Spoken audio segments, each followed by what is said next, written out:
జై గణనాయక జై జై గణనాయక అంటూ గణపతి విగ్రహాలను నందికొట్కూరు పట్టణంలో నిర్వహించారు. గణనాయకుని పూజల్లో అందరూ నిమగ్నమయ్యారు.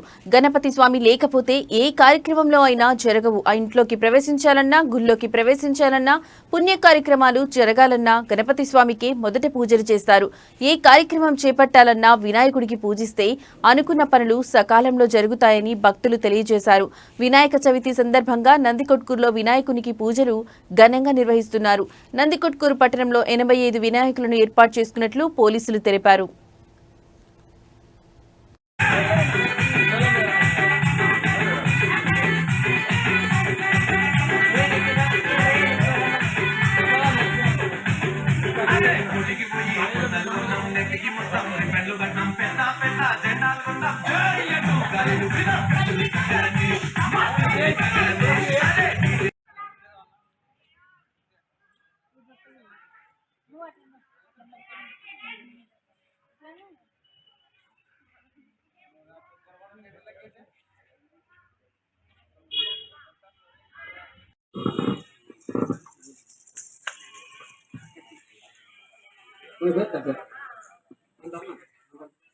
లేదు నా మైక్ ఇస్తా.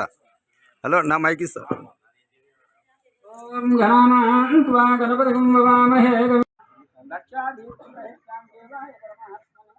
చిన్న మాట జరుగు, చిన్న మాట అట్లా.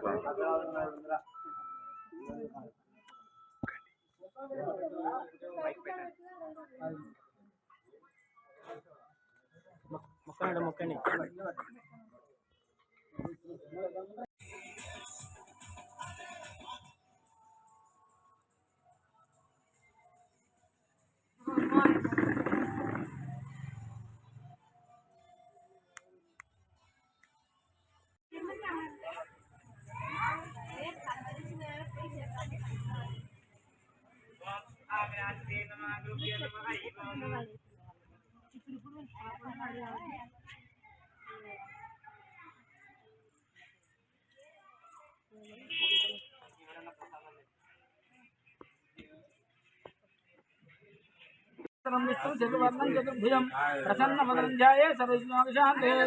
శ్రీ మహాగణాధిపతికి పూజ ఎందుకు చేస్తారంటే, శ్రీ మహాగణాధిపతి పార్వతీదేవి పసుపు పిండి గణపతిని చేసి, పిండి బొమ్మని చేసి ఇంటి ముందర కాపలా పెట్టింది.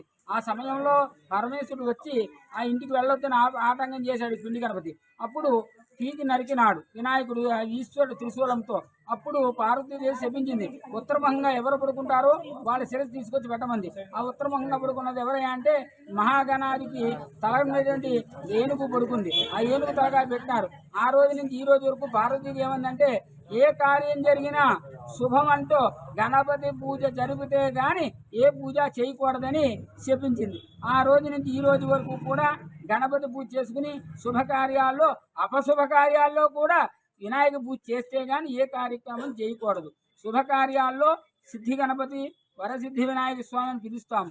కనుక ఈరోజు మనము వినాయక చవితి సందర్భంగా ఇక్కడ రాజావీధి గణపతి వైష్ణవ గణపతి, ఆయనకి త్రిశూలం శంకు చక్రాలతో ఉన్న గణపతి కనుక, నిలువునామాలతో ఉన్నాడు కనుక ఈయన వైష్ణవ గణపతి కింద మేము పూజిస్తున్నాం.